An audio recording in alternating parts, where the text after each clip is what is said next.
আসসালামু আলাইকুম। আপনারা দেখছে আবু হুজাইফা দি ইসলামিক চ্যানেল।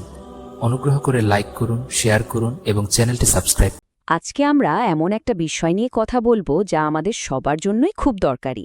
এটা হলো একটা প্রাচীন জ্ঞান যা আমাদের শেখায় কিভাবে নিজের বিশ্বাস আর দৈনন্দিন কাজের মধ্যে একটা সুন্দর ভারসাম্য রাখা যায়। মানে এমন একটা উপায় যাতে আমরা দীর্ঘ সময় ধরে কোনো ভালো কাজে লেগে থাকতে পারি, কিন্তু ক্লান্ত হয়ে পড়ি না। চলুন এই দারুণ ব্যাপারটা একটু সহজ করে জেনে নিই। আচ্ছা, এমন অভিজ্ঞতা কি আমাদের কম বেশি সবারই আছে? ধরুন, নতুন একটা অভ্যাস তৈরি করতে চাইলেন বা পড়াশোনার জন্য দারুণ একটা রুটিন বানালেন। শুরুতে কি অসম্ভব এনার্জি থাকে আমাদের, মনে হয় যেন সবকিছু বদলে ফেলব। কিন্তু কয়েক সপ্তাহ যেতে না যেতেই সেই জোশটা কেমন যেন মিলিয়ে যায় আর আমরা ক্লান্ত হয়ে পড়ি। এই চক্রটা কিন্তু খুব পরিচিত, তাই না? এই যে শুরুতেই সবটুকু দিয়ে দেওয়া আর তারপর আগ্রহ হারিয়ে ফেলার সমস্যাটা, এটাই কিন্তু আমাদের আজকের আলোচনার মূল বিষয়। কিভাবে খুব ভালো একটা উদ্দেশ্য, যেমন ধরুন কোনো আধ্যাত্মিক চর্চা বা বিশ্বাস, সেটা ধীরে ধীরে একটা অসহ্য বোঝা হয়ে দাঁড়ায়। এমনটা হয় যখন আমরা সবকিছু নিখুঁতভাবে করার জন্য নিজের ওপর এত বেশি চাপ দিয়ে ফেলি যে ভালো উদ্দেশ্যটাই একসময় ক্লান্তির কারণ হয়ে দাঁড়ায়। এই বিষয়েই দেখুন, মূল উৎস থেকে একটা খুব গুরুত্বপূর্ণ সতর্কবার্তা দেয়া হয়েছে। এখানে বলা হয়েছে যে নিজের ধর্ম বা বিশ্বাস নিয়ে বাড়াবাড়ি করে সে আসলে সেই পথে বেশিদিন টিকতে পারে না। তার মানে উদ্দেশ্য যতই ভালো হোক, চরম পন্থা শেষ পর্যন্ত কিন্তু নিজেকেই হারিয়ে দেয়। একসময় সেই বিশ্বাসটাই তাকে এমনভাবে কাবু করে ফেলে যে সে আর সামনে এগোতে পারে না। তার মানে ভারসাম্য না থাকলে পতনটা একরকম নিশ্চিত। তাহলে এই যে ক্লান্ত হয়ে পড়ার চক্র, এখান থেকে বের হওয়ার রাস্তাটা কি?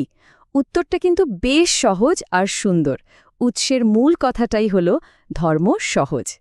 এই যে স্বস্তির ধারণাটা, এটাই আসলে আধ্যাত্মিক অবসাদ কাটানোর সবচেয়ে বড় ওষুধ। এটা আমাদের মনে করিয়ে দেয় যে পথটা কঠিন হওয়ার জন্য তৈরি হয়নি, বরং এটা এমনভাবে তৈরি যেন আমরা সহজভাবে জীবনে এর চর্চা করতে পারি। এই সহজ পথের ধারণাটা আরও পরিষ্কার হয় যখন আমরা হানিফিয়া আর সামহা এই টার্মটা দেখি। এর মানে হল একনিষ্ঠ কিন্তু উদার ও সহজ সরল বিশ্বাস। আর সবচেয়ে মজার ব্যাপার হল উৎস বলছে ঈশ্বরের কাছে এটাই নাকি সবচেয়ে প্রিয় পথ। তার মানে কি দাঁড়ালো?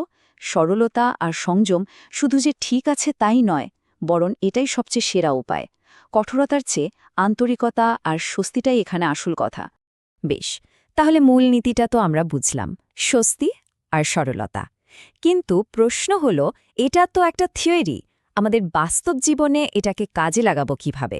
দারুণ ব্যাপার হল, এই স্বস্তির নীতিটা শুধু একটা দর্শনই নয়, এটা মেনে চলার জন্য খুব স্পষ্ট কিছু ব্যবহারিক ধাপও বলা আছে। চলুন এবার সেই ধাপগুলোই দেখে নেওয়া যাক। এখানে দুটো পথের তুলনাটা দেখুন, কি পরিষ্কারভাবে পার্থক্যটা তুলে ধরা হয়েছে। একদিকে আছে বাড়াবাড়ির পথ, যেখানে নিজের ওপর অতিরিক্ত বোঝা চাপিয়ে দেওয়া হয়। এর ফলাফল কি? ক্লান্তি, অবসাদ আর শেষ পর্যন্ত হার মেনে নেওয়া। আর অন্যদিকে আছে মধ্যম পন্থা। এখানে লক্ষ্যটা কিন্তু নিখুঁত হওয়ার কাছাকাছি থাকা, কিন্তু বাড়াবাড়ি না করে। আর এই পথটাই টেকসই, মানে সারা জীবন ধরে পালন করা যায়। আর এটাই আমাদের সাফল্যের দিকে নিয়ে যায়। হাদিসের এই ব্যবহারিক পরামর্শকে আমরা তিনটে সহজ ধাপে ভাগ করে নিতে পারি। প্রথম ধাপ সংযম বা পরিমিতি, মানে বাড়াবাড়ি না করে নিজের সেরাটা দেওয়ার চেষ্টা করা। দ্বিতীয় ধাপ আশা রাখা, এই বিশ্বাসটা রাখা যে সঠিক পথে চললে তার ভালো ফল পাওয়া যাবেই। আর সবশেষ এবং সবচেয়ে গুরুত্বপূর্ণ ধাপটা হলো কৌশল, মানে একবারে সব না করে প্রতিদিন অল্প অল্প করে কিন্তু নিয়মিত অনুশীলন করা। এতেই আসল শক্তিটা পাওয়া যায়। তাহলে শেষ পর্যন্ত আমাদের লক্ষ্যটা কি হওয়া উচিত? দপ করে জ্বলে ওঠে নিভে যাওয়া কোনো আগুনের শিখা নয়, বরং এমন একটা প্রদীপের মতো হওয়া যা হয়তো খুব উজ্জ্বল নয়, কিন্তু স্থিরভাবে দীর্ঘ সময় ধরে আলো দিয়ে যায়। সোজা কথায় লক্ষ্য হল টেকসই শক্তি অর্জন করা, যা আমাদের লম্বা সময় ধরে এগিয়ে নিয়ে যাবে। এক মুহূর্তের চেষ্টায় সব শক্তি শেষ করে ফেলা নয়। এই টেকসই শক্তি অর্জনের জন্য হাদিসের শেষ নির্দেশনাটি কিন্তু খুবই কৌশলগত। এখানে দিনের কিছু নির্দিষ্ট সময়ের কথা বলা হয়েছে, সকাল, সন্ধ্যা আর রাতের কিছু অংশ। এই সময়গুলোকে ইবাদত বা অনুশীলনের জন্য বেছে নিতে বলা হয়েছে। কেন এই সময়গুলো? কারণ এগুলো হলো আমাদের দৈনন্দিন জীবনের এমন মুহূর্ত যখন আমরা নতুন করে শক্তির সঞ্চয় করতে পারি। এটা আমাদের শেখায় যে শুধু কি করতে হবে তাই নয়, বরং কখন করতে হবে সেটাও কিন্তু কনসিস্টেন্ট থাকার জন্য একটা বড় কৌশল। তো পুরো আলোচনার শেষে আমাদের সামনে একটা বড় প্রশ্ন এসে দাঁড়ায়।